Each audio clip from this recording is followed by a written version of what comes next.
Seigneur soit avec vous. Et avec votre esprit. Évangile de Jésus-Christ selon saint Matthieu. Gloire à toi, Seigneur. En ce temps-là, voyant les foules, Jésus gravit la montagne. Il s'assit et ses disciples s'approchèrent de lui. Alors, ouvrant la bouche, il les enseignait. Il disait: Heureux les pauvres de cœur, car le royaume des cieux est à eux.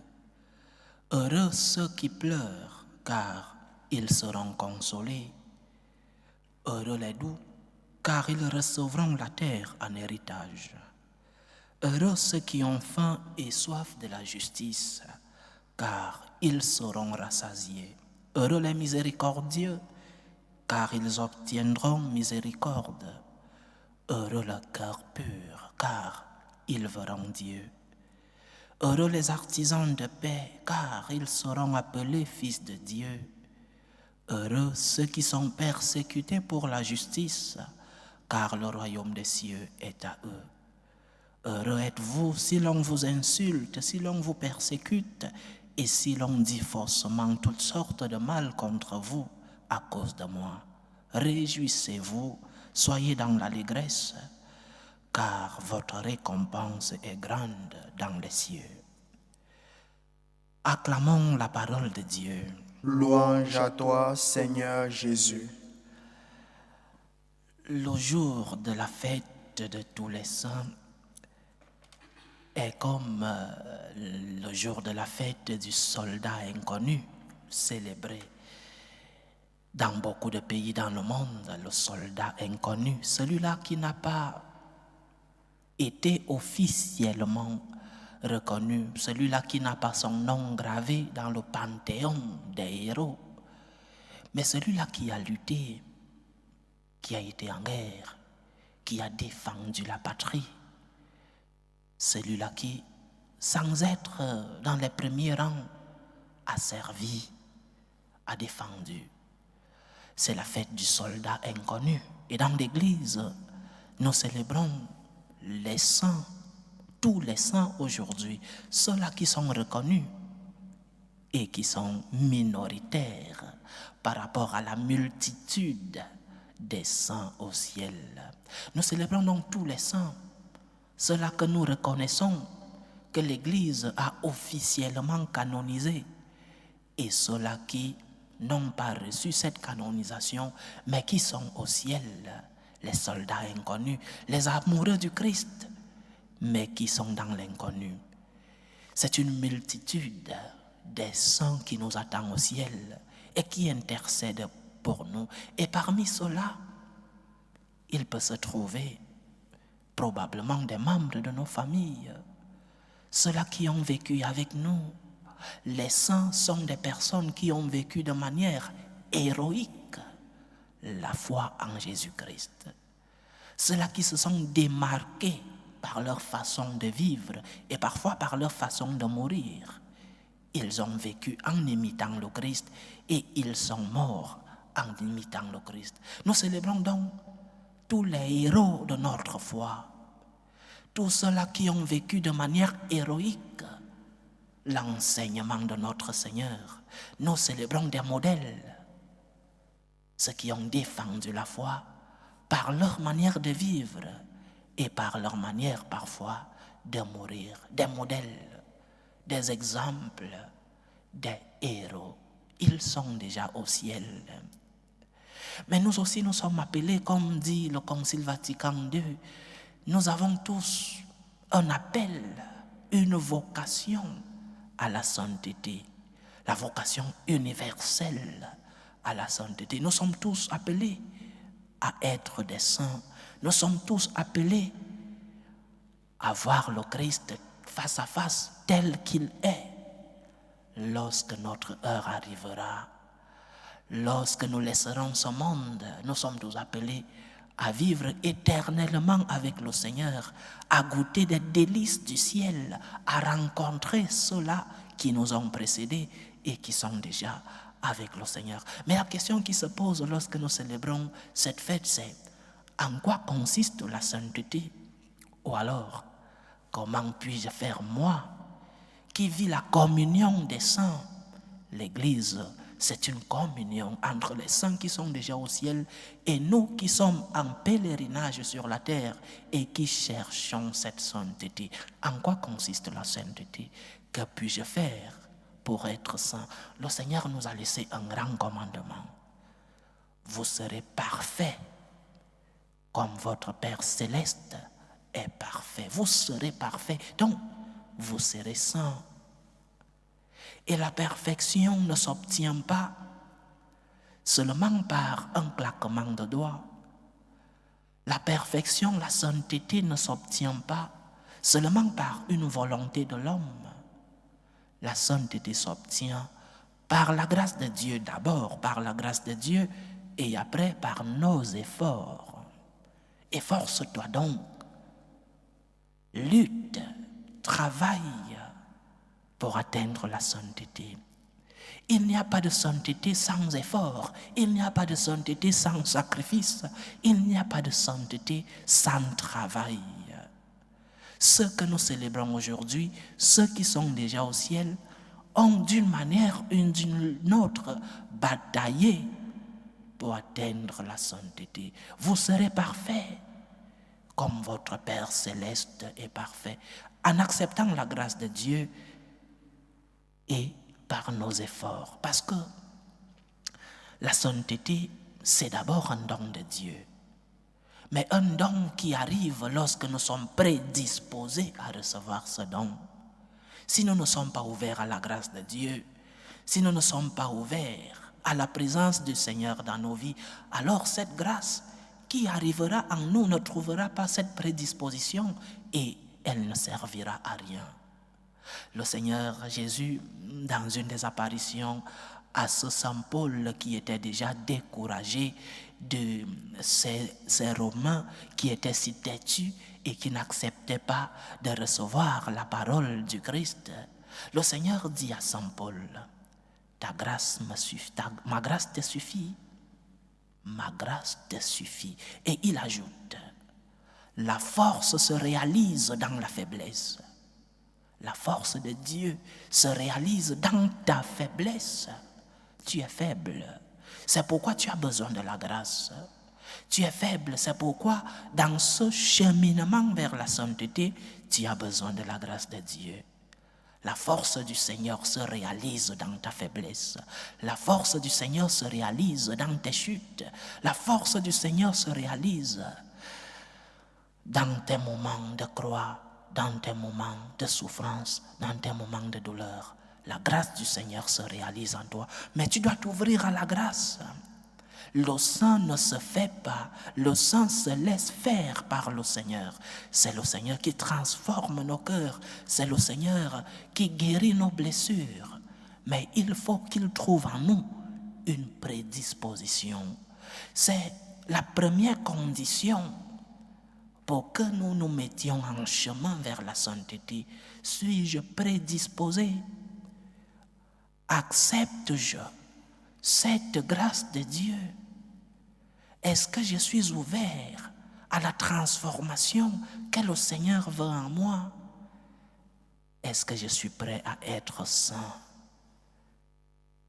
Après cette acceptation de la grâce, après cette prédisposition, je me mets au travail, je me mets à la bataille, je me mets aux efforts. Et en quoi consistent ces efforts? 3 points essentiels. En quoi consistent les efforts qui nous amènent à la sainteté? Le premier point, remplis tes obligations. Nous avons tous des obligations. Il ne faut pas étudier la théologie à la grégorienne à Rome pour comprendre que tu as des obligations. C'est la condition basique pour atteindre la grande condition de l'amour. Remplis tes obligations à la maison, au travail, comme citoyen, comme membre de l'Église. Remplis tes obligations. À la maison comme père ou mère de famille, comme fils. Chacun aura ses obligations à la maison. Chacun aura ses tâches particulières à la maison. Des obligations comme citoyen, tu as des obligations envers l'État dans lequel tu vis. Des obligations comme membre de l'Église, tu dois collaborer par ton témoignage et par tes biens pour que ton Église puisse fonctionner et que le message du Seigneur arrive aux extrémités de la terre. Donc, le premier point de nos efforts, c'est remplir nos obligations. Tu as des obligations à remplir. Tu as des obligations envers Dieu. Et tu as des obligations envers le prochain. Remplis tes obligations envers Dieu, c'est-à-dire la prière, la pratique des sacrements. Comment veux-tu avoir une relation avec Dieu si la prière pour toi est un fardeau? Comment veux-tu être saint si tu n'as pas de relation particulière avec Dieu dans la prière? Comment veux-tu être saint si la pratique des sacrements pour toi est un fardeau, si ça fait 5 mois, 1 an que tu n'es pas allé chercher le Seigneur dans le sacrement de la pénitence pour le pardon de tes péchés? Si le dimanche pour toi est un fardeau, un autre fardeau de la vie, comment veux-tu être saint si tu n'as pas une relation intime avec le Seigneur? Remplis tes obligations, tes devoirs, tes tâches. Tu as des devoirs envers Dieu, tu as des devoirs envers ta famille, tu as des devoirs envers la patrie dans laquelle tu vis, tu as des devoirs envers ton Église. Remplis ces devoirs. C'est la condition, la basique pour les efforts que nous faisons pour atteindre la sainteté. Et une autre condition, ne fais pas de mal. Ancien Testament, les 10 commandements, ne fais pas ceci, ne fais pas cela, ne fais pas de mal. Et nous avons tous dans notre conscience cette lumière qui nous permet de savoir ce qui est bien et ce qui est mal. Nous avons tous loi morale naturelle. Nous savons tous ce qui est bien et ce qui est mal. Dans ta conscience, tu le sais, ne fais pas de mal. Ne fais pas de mal à Dieu, parce que ton péché est une offense envers Dieu. Et ne fais pas du mal à ton prochain, parce que parfois ton péché fait du mal au prochain. Ne fais pas de mal, et tu sais ce que tu dois faire. Et le point suivant, fais tout le bien possible. Nouveau Testament, la loi de l'amour. Non seulement ne fais pas de mal, mais aussi fais tout le bien qui est dans ta possibilité. Combien de fois nous sommes restés dans l'Ancien Testament? Je n'ai pas fait de mal. Et nous sommes restés là. Tu n'as pas fait le pas du Nouveau Testament. Et comment vas-tu atteindre la sainteté si tu ne remplis pas la loi de l'amour? Fais tout le bien possible, c'est-à-dire aime Dieu et aime ton prochain. Aime, comme disait Sainte Thérèse de Calcutta, aime jusqu'à ce que ça fasse mal, mais aime Dieu et aime ton prochain. Voilà les 3 conditions qui nous amènent à la sainteté. Remplis tes obligations, ne fais pas de mal et fais tout le bien possible, la loi de l'amour, avec des efforts. Des efforts pour remplir tes obligations. Parfois tu te lèves le matin et tu n'as envie de rien. Tu n'as envie de rien faire, même pour aller au travail. Mais tu dois faire un effort. Tu dois batailler pour aller au travail. Tu dois batailler pour remplir tes obligations. Parfois, tu aimerais te venger parce que cette personne t'a fait du mal. Mais tu te retiens. Tu fais des efforts pour ne pas faire de mal. Et parfois, tu vois le bien que tu dois faire. Et tu as besoin de batailler, de travailler, de t'efforcer pour faire tout le bien qui est dans ta possibilité. Remplis tes obligations. Ne fais pas de mal et fais tout le bien possible. Voilà les conditions qui nous amènent à la sainteté, mais avec un horizon. L'horizon de la vie éternelle. L'horizon de notre rencontre avec Dieu lorsque nous finirons notre pèlerinage sur la terre. Et les béatitudes que nous avons écoutées dans l'évangile d'aujourd'hui ont justement cette perspective, la vie éternelle. Heureux les pauvres de cœur, pas parce que vous aurez de la richesse sur la terre. Le Seigneur ne le dit pas. Le Seigneur ne dit pas que tu es heureux quand tu es pauvre, parce que demain tu auras des richesses sur la terre. Le Seigneur parle dans les béatitudes de la vie éternelle. Car votre récompense est grande dans les cieux. Les saints sont au ciel. Les saints ont compris le message. Ils se sont efforcés sur la terre. Ils ont bataillé. Ils ont travaillé pour pouvoir remplir leurs obligations, faire le bien, éviter le mal, avec des efforts, mais aussi en demandant la grâce de Dieu. Nous ne pouvons pas être saints si nous ne demandons pas la grâce de Dieu, mais aussi nous ne pouvons pas être saints si nous ne faisons pas des efforts. Les saints sont au ciel, ce sont des modèles pour nous, des exemples dans la lutte contre le mal, des exemples dans le respect des obligations, des exemples d'amour pour Dieu et d'amour pour le prochain.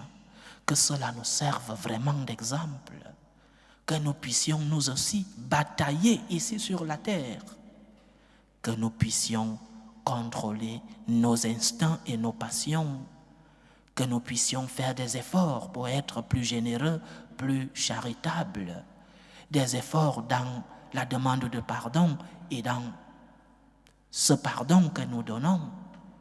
Nous devons faire des efforts pour être saints. Vous serez parfaits comme votre Père céleste est parfait, mais avec des efforts. Il n'y a pas de sainteté sans effort, mais il n'y a pas de sainteté sans la grâce de Dieu. Ma grâce te suffit, dit le Seigneur à Saint Paul. Ma grâce te suffit. Mais la force se réalise dans la faiblesse. Que le Seigneur nous aide à accepter sa force, qu'il trouve en nous cette prédisposition à la sainteté, qu'il trouve en nous des cœurs purs, des cœurs ouverts à la grâce de Dieu. C'est ainsi qu'il nous transformera. C'est ainsi que petit à petit, avec nos faiblesses, mais avec la force de Dieu. C'est en cela que consiste la sainteté, chers frères et sœurs. Les saints ont accepté la grâce de Dieu.